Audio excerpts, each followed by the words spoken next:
So unit 3 determination of income and employment. अब इसके अंदर हम लोग आज स्टार्ट करेंगे न्यूमेरिकल्स। तो न्यूमेरिकल्स करने से पहले बेसिक कॉन्सेप्ट हम समझ चुके हैं, ये सब चीजें क्या होती है वो थ्योरेटिकली अब हमने समझ लिया है। तो न्यूमेरिकल्स करने में आपको कोई दिक्कत नहीं आएगी, सिर्फ ये कुछ आपके पास फॉर्मूला है, उन्हें हमें समझना है। सबसे पहला ही जब हमने चैप्टर स्टार्ट किया तो पहली क्लास में हमने ये इक्वेशन पढ़ ली थी कि जो हमारी नेशनल इनकम होती है वो किसके बराबर होती है, C प्लस आई, या आप C प्लस एस भी कह सकते हो। बेसिकली ये वाली इक्वेशन आपकी एग्रीगेट डिमांड को रिप्रेजेंट करती है और C प्लस एस वाली एग्रीगेट सप्लाई। और जब आप इक्विलिब्रियम लेवल पे होते हो ना तो AD और AS दोनों इक्वल ही होते हैं, ठीक है। तो इसलिए मैंने यहां भी Y लिखा है, यहां भी Y लिखा है, क्योंकि सेम ही चीज होती है। इक्विलिब्रियम लेवल पर जब AD AS बराबर हो जाते हैं ना तो उसका सीधा सा मतलब यही होता है कि सेविंग और इन्वेस्टमेंट इक्वल होते हैं। पता है कैसे? हम कह रहे हैं कि इक्विलिब्रियम लेवल पे AD और AS बराबर होते हैं, जहां पर AD किसके बराबर होता है, C प्लस आई के, और AS किसके बराबर है, C प्लस एस। तो C से C कैंसिल, तो क्या बचा, इन्वेस्टमेंट और सेविंग, ठीक है। तो इसी वजह से इक्विलिब्रियम लेवल पर सेविंग और इन्वेस्टमेंट क्या होते हैं, इक्वल होते हैं। फिर उसके बाद हमने APC का कॉन्सेप्ट पढ़ा था, कंजप्शन अपॉन में इनकम। APS पढ़ा, सेविंग अपॉन में इनकम। इन दोनों का रिलेशनशिप भी पढ़ा हमने कि APC और APS किसके बराबर होते हैं, 1 के बराबर। Then MPC change in consumption upon में change in income. MPS change in saving upon में चेंज इन इनकम। MPC और MPS का रिलेशनशिप कि दोनों का सम किसके बराबर होता है, 1 के बराबर होता है। और ये दो हमारे पास, एक है कंजप्शन फंक्शन तो दूसरा क्या है हमारे पास, सेविंग फंक्शन, ठीक है। बेसिकली आपको ये वाले कुछ पॉइंट्स यहां पर इस्तेमाल करने पड़ेंगे। Consumption function C is equals to C bar plus BY, जहां पर हम ये पढ़ चुके हैं कि C होता है टोटल कंजप्शन, ठीक है, और C बार क्या होता है, autonomous consumption. Autonomous consumption means कि जीरो लेवल ऑफ इनकम पे भी जो आपका कंजप्शन एग्जिस्ट करता है। B हम डिनोट करते हैं MPC को, ठीक है, मार्जिनल प्रोपेंसिटी टू कंज्यूम, और Y हमारे पास नेशनल इनकम है। उसके बाद सेविंग फंक्शन की अगर हम बात करें तो -S किसको रिप्रेजेंट करता है, डिस सेविंग को। 1 - B, अब देखो ये यहीं से निकला है, ये जो आपने रिलेशनशिप पढ़ा कि MPC और MPS 1 के बराबर होते हैं। अगर मैं कह रही हूं कि MPC B है तो MPS क्या होगा, ऑब्वियसली 1 - B होगा। तो यहां पर आप मार्जिनल प्रोपेंसिटी टू सेव कहते हो किसे, 1 - B को। अगर कभी क्वेश्चन उन्होंने कहा सेविंग फंक्शन निकालो और उन्होंने आपको MPC दे दिया तो MPS निकाल सकते हो ना, कैसे, 1 में से उसी वैल्यू को माइनस करके। और Y अगेन आपके पास क्या है, नेशनल इनकम। अगर कभी आपके पास क्वेश्चन में डिस सेविंग नहीं दे रखी लेकिन ऑटोनॉमस कंजप्शन दे रखा है, तो ये बात भी हम जानते हैं कि जितने की डिस सेविंग होती है उतने की आपकी ऑटोनॉमस कंजप्शन भी होती है, ठीक है, ठीक है। ये बात समझ आ गई है। तो बस इन्हीं फॉर्मूलाज का यूज करके हम कुछ न्यूमेरिकल क्वेश्चंस अभी सॉल्व करते हैं। तो हमारे पास यहाँ पे फर्स्ट न्यूमेरिकल है, बिल्कुल सिंपल सा, कैलकुलेट करना है आपको APC और APS। अब सबसे पहले हमें ये पता होना चाहिए कि इनके फॉर्मूले क्या है। APC कैसे कैलकुलेट किया जाता है, C अपॉन Y, और वहीं पे APS C upon S। But हमें ये भी तो पता है कि APC और APS 1 के बराबर होते हैं, तो अगर हम एक कैलकुलेट कर लें तो क्या दूसरे की हमें जरूरत है, नहीं, वो हम अपने आप निकाल सकते हैं। और वैसे भी अगर आप फॉर्मूले से APS निकालने जाओगे S अपॉन Y तो पहले आपको S भी निकालना पड़ेगा, ठीक है। तो इतने लंबे चौड़े काम में हमें जाना ही नहीं है, क्योंकि हमारे पास कंजप्शन और इनकम दोनों अवेलेबल है। तो सबसे पहले हम APC ही निकालेंगे। कैसे, सबसे पहले C अपॉन Y यानी कि 80 अपॉन में 100, तो ये क्या आएगा आपका 0.8। उसके बाद नेक्स्ट 120 अपॉन 200, 0.6, देन 180 अपॉन में 300, तो ये आया आपका 0.6। अब आपने APS निकाल लिया तो APC निकाल लिया, तो APS निकालने के लिए आप क्या करोगे, 1 में से आप ये वैल्यू माइनस करते जाओ। 1 - 0.8 क्या होगा, 0.2, 1 - 0.6 0.4, और अगेन 1 - 0.6 0.4। बस हो गया काम, ठीक है। Next question. If APC of an economy is 0.8, what should be the saving at an income level of 2000? सबसे पहले तो ना आपको ये जानना होगा कि क्वेश्चन में गिवन क्या है और वो पूछ क्या रहे हैं। सबसे पहले उन्होंने आपको यहाँ कहा कि आपके पास APC है, कितना, 0.8, what will be the saving, इसका मतलब वो आपसे S पूछना चाह रहे हैं। at an income level Y given है आपको 2000, ठीक। अब आप कैसे निकालेंगे, देखो अगर मैं APC की बात करूं तो APC का फॉर्मूला होता है C अपॉन Y, ठीक है। बट मुझे तो सेविंग निकालनी है, तो हमें ये पता है कि APC प्लस एपीएस किसके बराबर होते हैं? 1 के बराबर होते हैं। अगर ये 0.8 है तो हमारे पास एपीएस कितना आ जाएगा? 0.2। अब आप एपीएस का फॉर्मूला लगाओगे S अपॉन वाई, तो ये 0.2 है, S आप निकालना चाहते हो, इनकम आपको 2000 गिवन है, तो कितने की सेविंग आ जाएगी आपके पास? 400 करोड़। देखो लास्ट में कहीं पे भी आप रुपीस लगाओ या ना लगाओ, लेकिन जो आपका लास्ट का आंसर होता है उसमें रुपीस और वो किस डिनोमिनेशन में है, करोड़ है, 1000 है, जो भी है आपको वो लिखना होता है। ठीक है, दोनों क्वेश्चन क्लियर हो गए? थर्ड क्वेश्चन की तरफ बढ़ते हैं। अब कैलकुलेट करना है एमपीसी और एमपीएस। बिल्कुल सेम अप्रोच लेकर चलेंगे हम, यही वाली कि हम सबसे पहले कैलकुलेट करेंगे एमपीसी, क्योंकि कंजप्शन गिवन है और एमपीसी का फॉर्मूला क्या होता है? Change in consumption upon change in income. ठीक है, तो सबसे पहले यहां की बात करें तो 60 अपॉन 0 ऐसे आएगा क्या? चेंज की बात होती है। चेंज का मतलब हमेशा क्या होता है कि जो आपके आगे वाला नंबर है उसमें से पीछे वाला नंबर आपको माइनस करना होता है। तो कभी भी आप जीरो लेवल पे एमपीसी और एमपीएस कैलकुलेट करोगे ही नहीं, क्योंकि आप यहां पर माइनस नहीं कर सकते ना। चेंज कैसे निकालोगे? वो तो इनिशियल पॉइंट है, तो इनिशियल पॉइंट पे कुछ चेंज नहीं हुआ है, इसलिए यहां पर आपको डैश डालना होता है। यहां से स्टार्ट करते हैं। 110 माइनस 60 50, 100 माइनस 0 100, तो ये आया आपका 0.5। ठीक है, देन 150 माइनस 110 40। अगेन जो लेवल ऑफ इनकम है वो 100 से ही चेंज हुआ, 0.4। अब 180 minus 150 30 upon 100 0.3। Again 200 minus 180 20, 400 minus 300 100, तो 0.2। एक निकल गया, दूसरा कैसे निकालोगे? 1 में से माइनस करके। 1 माइनस 0.5 0.5, 1 माइनस 0.4 0.6, 1 माइनस 0.3 0.7 और 1 माइनस 0.2 0.8। समझ गए? ठीक, नेक्स्ट कैलकुलेट कंजप्शन एक्सपेंडिचर। इस तरीके के क्वेश्चन को इंपॉर्टेंट भी मार्क करना, क्योंकि कई बार पूछ लेते हैं। Calculate consumption expenditure at income level of 500 crore if autonomous consumption is 40 crore and 40% of the additional income is saved. अब पहले फाइंड आउट करेंगे क्या क्या गिवन है, क्या निकालना है। कैलकुलेट कंजप्शन एक्सपेंडिचर, वो आपसे कंजप्शन एक्सपेंडिचर यानी कि वो आपसे पूछ रहे हैं सी, कैसे? At income level of 500 crore, जब आपके पास इनकम कितनी है? 500, यानी कि वाई गिवन है। इफ ऑटोनॉमस कंजप्शन यानी कि सी बार भी गिवन है आपको 40 crore, 40% of the additional income is saved. इस लाइन का क्या मतलब है? वो कहते हैं जैसे आपकी इनकम बढ़ती है, आपने अपनी बढ़ती हुई इनकम का 40% सेव कर लिया, तो ये कौन सा कंपोनेंट गिवन है? ये 40% ऑफ, देखो एडिशनल की बात हुई ना, मार्जिनल हमेशा एडिशनल को रिप्रेजेंट करता है। आप एमपीएस यही तो बताता है कि अपनी इनकम का कितना पार्ट आप, बढ़ती हुई इनकम का कितना पार्ट आप सेव करते हो, तो ये आपको एमपीएस गिवन है। तो इस तरीके की लाइंस भी लिखी हो सकती हैं। और अगर मैं यहाँ पे बोल दूं 60% of additional income is consumed, क्या दे रखा है? एमपीसी। कंज्यूम्ड बोल दिया ना मैंने, जब मैं कंज्यूम बोलूंगी तो एमपीसी, सेव बोलूंगी तो एमपीएस। ठीक है, अब कंजप्शन आप निकाल कैसे सकते हो? कंजप्शन फंक्शन से। क्या इक्वेशन होती है? सी बार प्लस बी वाई। अब सी तो मुझे निकालना ही है, हमारे पास ऑटोनॉमस कंजप्शन है 40, बी का मतलब एमपीसी, बट क्वेश्चन में क्या है हमारे पास? एमपीएस। बट हमें पता है कि कैसे निकलता है ये, 1 माइनस 0.4 यानी कि 0.6 आपको निकाल के दिखाना है। तो ये आ जाएगा आपका 0.6, और इनकम कितनी दे रखी है आपको? 500, तो निकाल लो जरा कितना आता है आपका? 40 प्लस 300, तो ये हो गया आपका कितना? 340 करोड़। क्लियर हो गया ये वाला क्वेश्चन भी आपको?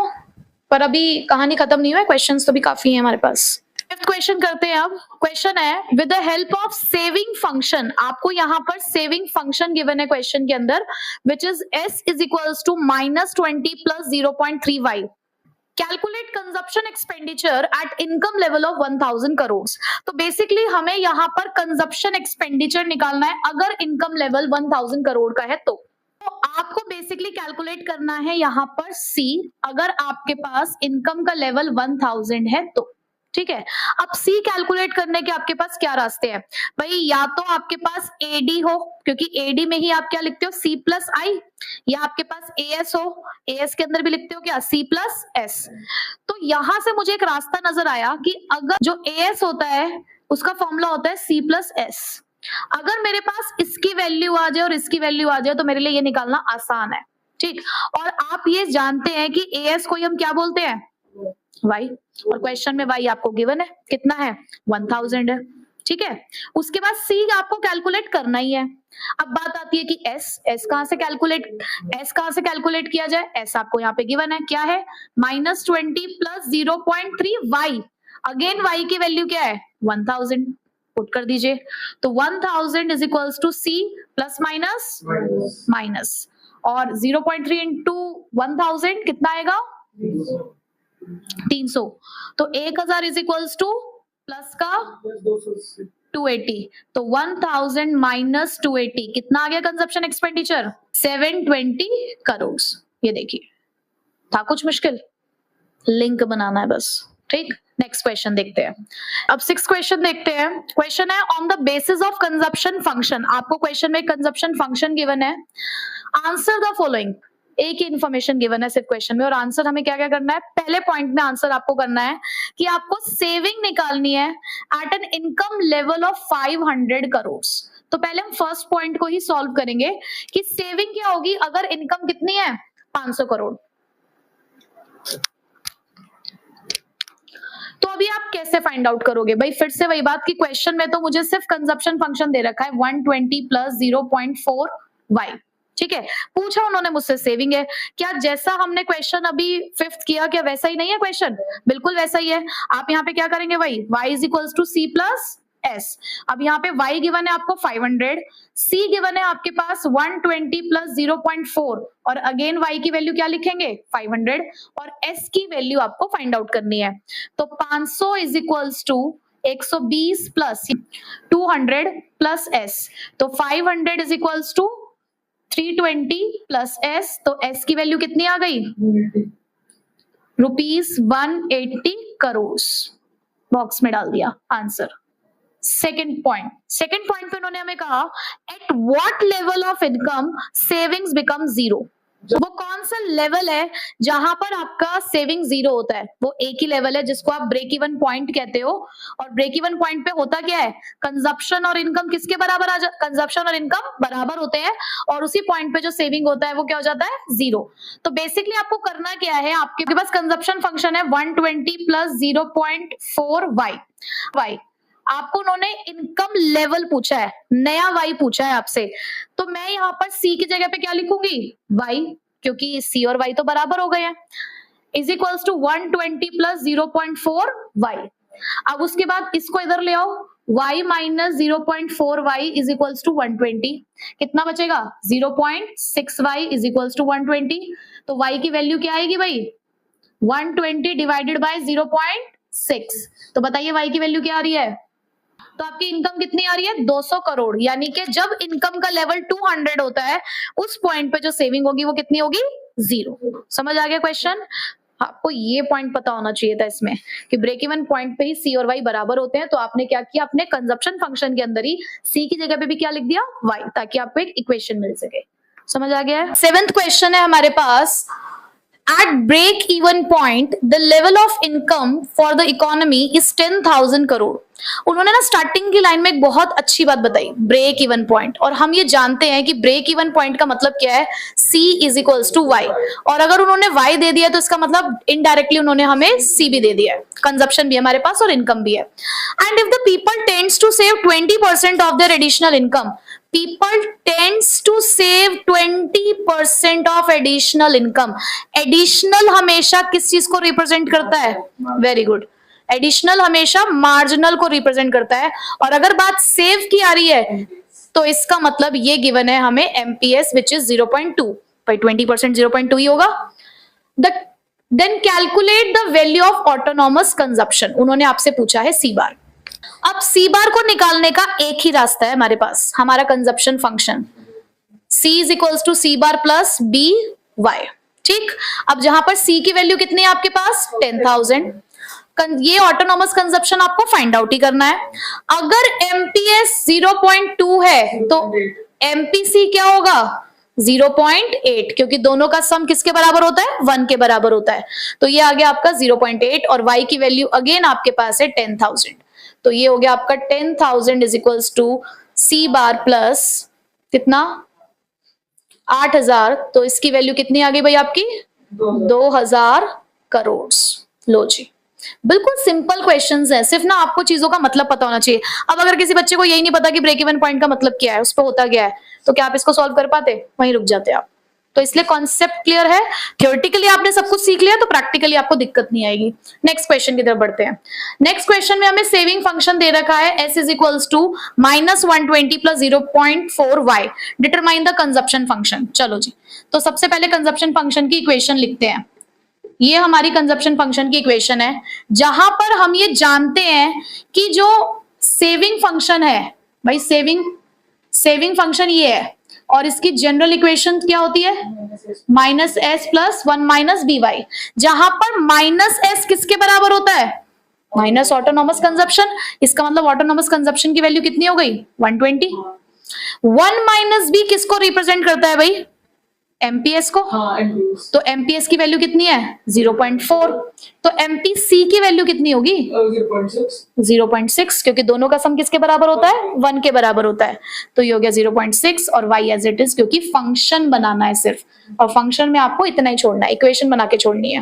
नेक्स्ट, सेकंड उन्होंने हमसे पूछा कंजप्शन निकालो at an income level of 600 crore. उन्होंने आपको y की वैल्यू दे दी 600, तो आप इसी के अंदर 600 पुट कर दो, 0.6 इनटू में 600, तो 120 प्लस 360, तो कंजप्शन फंक्शन कितना आ गया आपका? कंजप्शन की वैल्यू कितनी आ गई? 480 करोड़। बताइए, कोई डाउट? नेक्स्ट, उन्होंने पूछा break even level of income. अब हमें पता है कि ब्रेक इवन का मतलब क्या है? C is equals to Y, ये ब्रेक इवन लेवल होता है हमारा, ब्रेक इवन पॉइंट। तो इसका मतलब आपको इसी इक्वेशन में C की जगह पे क्या पुट करना है? Y। तो Y की वैल्यू तो आपको फाइंड आउट करनी ही है। ऑटोनॉमस कंजप्शन 120, 0.6 Y, तो Y minus 0.6 Y is equals to 120, 0.4 y is equals to 120, तो आपके पास y की वैल्यू कितनी आई? 120 डिवाइडेड बाय 0.4, तो इसका मतलब y कितना आ गया? 300 करोड़। यानी कि 300 करोड़ की जब आपकी इनकम होगी तब आप ब्रेक इवन पॉइंट पे होंगे। क्लियर? आपको यहाँ पे अलग अलग तरीके के न्यूमेरिकल्स करा दिए हैं, एंड आई होप कि आपको ऑलमोस्ट सारा कॉन्सेप्ट यहाँ पे क्लियर हो चुका होगा। जितनी ज्यादा प्रैक्टिस करोगे उतनी ज्यादा कमांड बनती जाएगी आपकी न्यूमेरिकल्स के ऊपर, आपके कॉन्सेप्ट्स क्लियर होंगे, कब कहाँ किस चीज का इस्तेमाल करना आपको वो भी समझ में आएगा। ठीक है, कल का काम अब हमें करने हैं मल्टीप्लायर के न्यूमेरिकल्स। तो जो हम पुराने फॉर्मूलाज यूज कर चुके हैं वो तो यूज होंगे यहाँ पर, but at the same time आपको मल्टीप्लायर के सिर्फ ये 3 फॉर्मूले याद रखने हैं। ठीक है, मतलब इससे आगे आपको कुछ और याद रखने की जरूरत नहीं है, जो पुराने हम कर चुके हैं वो प्लस ये 3।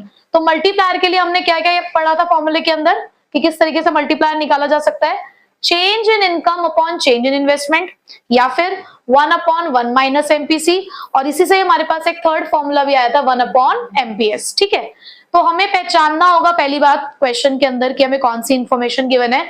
मल्टीप्लायर के न्यूमेरिकल्स तो इजी हैं क्योंकि फॉर्मूले कुछ खास नहीं है, बट क्या चीज गिवन है ये थोड़ा आपको आइडेंटिफाई करना सीखना होगा। ठीक है, तो स्टार्ट करते हैं पहले क्वेश्चन के साथ। In an economy, 75% of increase in income is spent on consumption. उन्होंने कहा एक इकोनॉमी के अंदर ये जो हमारी बढ़ती हुई इनकम है उसका 75% पोर्शन हम कंज्यूम कर लेते हैं। क्या टर्म यूज करेंगे आप इस 75% के लिए? आपको दे रखा है एमपीसी, 75% को मैं 0.75 भी लिख सकती हूँ। ठीक है, आगे लिखा हुआ है income increase, sorry investment increased by 1000 crore. Investment increased by, इसका मतलब ये तो आपको सीधे सीधे दे रखा है चेंज इन इन्वेस्टमेंट 1000 करोड़। ठीक है, calculate the total increase in income, आपसे पूछा है डेल्टा वाई। देखो यहां तो आपको पता है कि आप मल्टीप्लायर के क्वेश्चन कर रहे हो तो ऑब्वियस सी बात है ऐसे मल्टीप्लायर का ही फॉर्मूला लगेगा, बट जब एग्जाम में करोगे तब थोड़ी ऐसा लिखा हुआ आएगा। तो ये इंफॉर्मेशन ही आपकी हेल्प करेगी कि आपको क्वेश्चन को कैसे सॉल्व करना है। भाई डेल्टा वाई और डेल्टा आई सिर्फ हम एक ही जगह पर इस्तेमाल करते हैं एक साथ, वो मल्टीप्लायर ही है। तो यहीं से आपको वो लिंक बनाना है कि ये कहां से सॉल्व होगा। आपको डेल्टा वाई निकालना है तो आप ये वाला फॉर्मूला यूज करोगे क्योंकि आपके पास डेल्टा आई है, बट के तो नहीं है। अगर के मिल जाए तो ही तो ये काम हो सकता है, बट के को निकालने के लिए हमारे पास एक और तरीका भी है, जिसके लिए मुझे एमपीसी चाहिए, और एमपीसी तो गिवन है मेरे पास क्वेश्चन के अंदर। तो सीधे सीधे आप सबसे पहले आप 1 माइनस एमपीसी, यानी कि आप के की वैल्यू निकालोगे 1 माइनस 0.75, ये आ जाएगा आपका 0.25। आप डेसिमल हटाओगे, ऊपर जाएंगी आपकी 2 जीरो, तो ये आ गया आपका मल्टीप्लायर 4 के बराबर। ठीक है, अब आप के का दूसरा फॉर्मूला अप्लाई करेंगे, डेल्टा वाई अपॉन में डेल्टा आई। तो यहाँ पे लिखोगे 4, डेल्टा वाई ही आपको निकालना है, और डेल्टा आई आपके पास है 1000, तो डेल्टा वाई कितना हो गया 4000 करोड़। सॉल्व आया समझ में? लिंक बनाना है। ठीक है, second next, in an economy the equilibrium level of income falls short by 500 crore. उन्होंने कहा आपकी जो इनकम है वो 500 से कम है। बेसिकली देखो चेंज दे रखा है, ये कम या ज्यादा जहां भी लिखा हो, फॉल या राइज जहां भी लिखा हो, दैट मींस वो चेंज है। देखो चेंज पॉजिटिव भी हो सकता है, चेंज नेगेटिव भी हो सकता है। तो यहीं से आपको एक इंफॉर्मेशन मिली कि आपके पास डेल्टा वाई है 500 करोड़। ठीक, कैलकुलेट एडिशनल इन्वेस्टमेंट, आपसे पूछना चाह रहे हैं delta I needed to achieve the equilibrium level, कि इक्विलिब्रियम लेवल तक पहुंचने के लिए मुझे कितना एडिशनल इन्वेस्टमेंट करना होगा if 80% of increase income is spent on consumption. क्या वही सेम बात नहीं हुई है? हाँ। 80% of increase income is spent on consumption, इसका मतलब आपको फिर से एमपीसी गिवन है। अब मुझे देखो यहाँ डेल्टा वाई निकालना था, यहाँ डेल्टा आई निकालना था। तो सबसे पहले आप क्या करोगे, पहले आप के की वैल्यू निकालोगे 1 upon 1 minus MPC, 1 upon 1 minus 0.80, तो ये आ जाएगा 1/20। तो के की वैल्यू आ गई आपकी 5। ठीक है, अब फिर से आप फॉर्मूला लगाएंगे, चेंज इन इनकम अपॉन में चेंज इन इन्वेस्टमेंट। ये वैल्यू आ चुकी है 5, डेल्टा वाई आपको दे रखा है 500, आपको निकालना है डेल्टा आई। तो delta is equals to 500 upon में 5, तो ये आ गया आपका 100 करोड़। इसका मतलब आपको 100 करोड़ की इन्वेस्टमेंट करनी होगी एडिशनल, तब जाके आप इक्विलिब्रियम लेवल पे पहुंचोगे। ठीक है, सो थर्ड क्वेश्चन है हमारे पास, an increase in ₹250 crore in investment. अब फिर से यहां पर आपको एक इंफॉर्मेशन मिली, increase in 250 crore in investment, इसका मतलब आपको यहाँ पे क्या गिवन है, change in investment 250 crore resulted in total increase in income of ₹1000 crore, और उसकी वजह से आपकी इनकम के अंदर चेंजेस आए 1000 करोड़ से। तो आपके पास दो इंफॉर्मेशन अवेलेबल है, चेंज इन डेल्टा आई और डेल्टा वाई। ठीक है, कैलकुलेट करनी है अब आपको ये सारी चीजें। सबसे पहले उन्होंने कैलकुलेट करने के लिए आपसे कहा है कि एमपीसी निकालो। अब अगर मैं वैसे देखूं तो एमपीसी का फॉर्मूला तो भाई delta C upon delta Y होता है। अब मेरे पास ना तो डेल्टा सी है, डेल्टा वाई तो चलो है, लेकिन डेल्टा सी नहीं है। ठीक है, कोई बात नहीं, इसका मतलब ये फाइंड आउट नहीं कर सकते। उसके अलावा अगर मेरे को एमपीसी कहीं और से भी मैं कैलकुलेट करना चाहूं तो मल्टीप्लायर से कैलकुलेट हो सकता है, क्योंकि मेरे पास एक और फॉर्मूला है एमपीसी के लिए 1 अपॉन 1 माइनस एमपीसी, पर उसके लिए मुझे मल्टीप्लायर की वैल्यू भी तो चाहिए, के की वैल्यू, और के भी नहीं है मेरे पास, बट के निकाला जरूर जा सकता है। क्यों? क्योंकि हमारे पास के को फाइंड आउट करने के लिए फिर से एक और फॉर्मूला है, delta Y upon delta I. तो यहां से निकालते हैं सबसे पहले के की वैल्यू। डेल्टा वाई है हमारे पास 1000 और डेल्टा आई है हमारे पास 250, तो के की वैल्यू कितनी आ गई, 4 टाइम्स क्या आ गई है 4। अब आप इसी 4 को यहां पर पुट करेंगे तो 1 अपॉन 1 माइनस एमपीसी, तो इसके बाद आप क्रॉस मल्टीप्लाई करोगे तो 4 minus 4 MPC is equals to 1। उसके बाद 4 आप दूसरी साइड में लेके जाएंगे तो वो नेगेटिव हो जाएगा, तो ये हो जाएगा -4 एमपीसी इज इक्वल्स टू -3। तो एमपीसी की वैल्यू आ गई 3/4 विच इज इक्वल्स टू 0.75। बताइए क्लियर हुआ या नहीं? तो आपने एमपीसी की वैल्यू भी फाइंड आउट कर ली है और आपने के की वैल्यू भी फाइंड आउट कर ली है। अब आपसे पूछा गया है डेल्टा एस। अब डेल्टा एस का मतलब है कि ये कहां से निकाला जा सकता है, एमपीएस से, delta S upon delta Y. But मेरे पास यहाँ पे अब डेल्टा एस तो मुझे निकालना ही है, लेकिन एमपीएस भी नहीं है, बट एमपीएस निकाला जा सकता है। आपको पता है कि 1 माइनस एमपीसी एमपीएस होता है, क्योंकि दोनों का सम किसके बराबर होता है, 1 के बराबर। ये हम पुराने न्यूमेरिकल से सीख चुके हैं। तो इसकी वैल्यू हमारे पास 0.25 है। तो 0.25 is equals to delta S upon delta Y कितना है हमारे पास, 1000। तो आपके पास सेविंग्स कितने की आ गई भाई, 250 की। Change in saving 250। आपने ये भी फाइंड आउट कर लिया। अब आपको निकालना है डेल्टा सी, यानी कि यहां पर। अब ये निकाल सकते हो या नहीं निकाल सकते हो, बिल्कुल निकाल सकते हो। आपके पास एमपीसी है कितना, 0.75। डेल्टा सी आपको निकालना है, डेल्टा वाई है आपके पास 1000। तो डेल्टा सी कितना आ गया, 750। सिंपल, ठीक है। आप एक और तरीके से भी इसको निकाल सकते थे। डेल्टा वाई जो होता है ना, वो delta C plus delta I के बराबर होता है।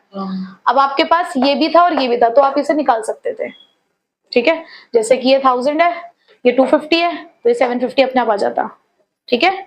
आप चाहते तो यहां पर डेल्टा सी निकाल सकते थे डायरेक्टली, क्योंकि delta Y delta C plus delta I के बराबर होता है।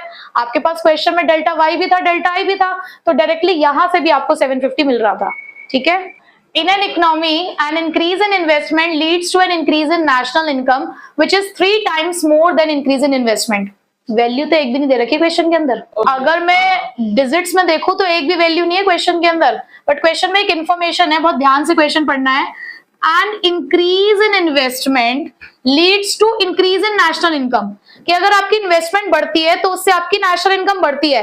ऐसा हमने मल्टीप्लायर के केस में पढ़ा है। मल्टीप्लायर होता यही है कि इन्वेस्टमेंट की बढ़ने की वजह से इनकम बढ़ती है आपकी।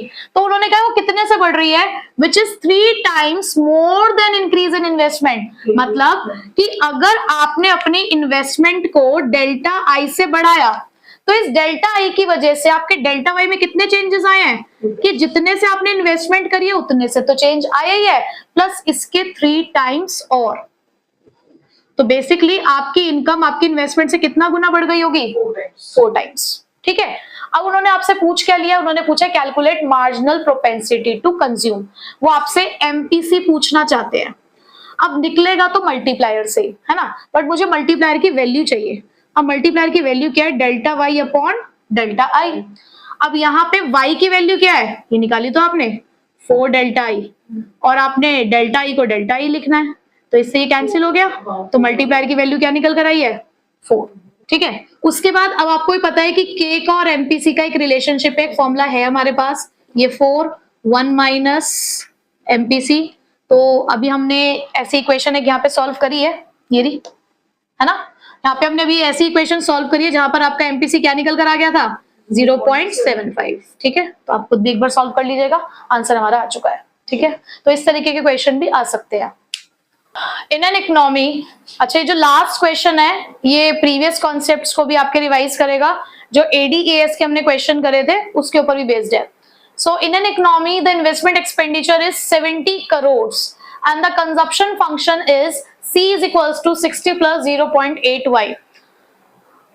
पहली लाइन से आपको एक इंफॉर्मेशन मिली है कि इन्वेस्टमेंट एक्सपेंडिचर जो है आपके वो 70 करोड़ के हैं, ठीक है। तो ये आपको क्या दे रखा है क्वेश्चन के अंदर, not delta I, it is only I, ठीक है।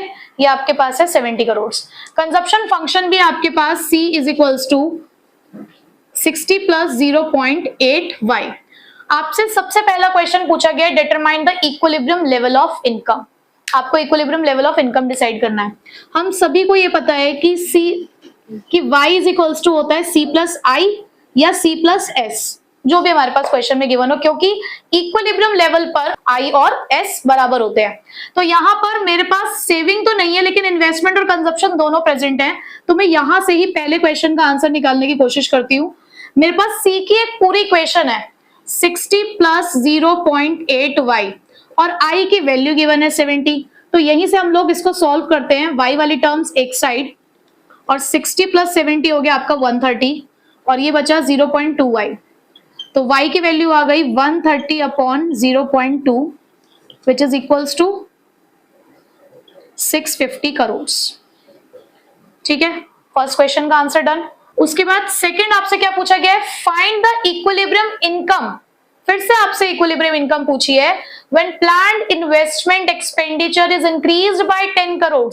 अगर यही वाला खर्चा आपका जो 70 करोड़ था पहले, अब वो 10 करोड़ से बढ़ गया है, तो अब कितने से हो गया होगा? 80 करोड़ से। आपकी इन्वेस्टमेंट अब कितनी है? जो पहले आई था उसमें ही आपने डेल्टा आई प्लस करना है, यानी कि 70 + 10 80 करोड़। ठीक है, फॉर्मूला फिर से यही वाला लगाओगे, C + I का ही, जिसके अंदर y as it is, C आप फिर से लगाएंगे 60 + 0.8y। अब यहाँ पर I की वैल्यू चेंज होके कितनी हो चुकी है? 80। तो y - 0.8y, 60 + 80 140, 0.2y = 140, तो y = 140 अपॉन में 0.2, तो आपका y आ चुका है 700 करोड़। ठीक है, तो अब आप देखो यहां से कि आपकी इनकम आपकी इन्वेस्टमेंट में चेंज हो जाने की वजह से आपकी इन्वेस्टमेंट कितने से चेंज हुई है? 10 करोड़ से। उसकी वजह से आप देखोगे कि आपकी इनकम कितने से चेंज हुई है? 50 करोड़ से। आपको उन्होंने नेक्स्ट क्वेश्चन इससे रिलेटेड पूछा है, मल्टीप्लायर, जिसका फॉर्मूला क्या होता है? Delta Y upon delta I. तो आपको डेल्टा वाई कैसे निकाला आपने? देखो, पहले 650 करोड़ थी इनकम और अब 700 करोड़ है। इसका मतलब ये चेंज हुई है 50 करोड़ से, और आई तो हमें पता ही है कि 10 करोड़ से चेंज हुआ है। तो के की वैल्यू क्या आ गई है? 5 टाइम्स। तो अब ये एक ऐसा क्वेश्चन था जिसमें आपने पुराने कॉन्सेप्ट्स भी करे और अभी मल्टीप्लायर का क्वेश्चन भी किया। ठीक है, तो हमने सारे न्यूमेरिकल्स ऑलमोस्ट मल्टीप्लायर के इसी तरीके से पूछे जाते हैं वो कवर अप कर लिए हैं।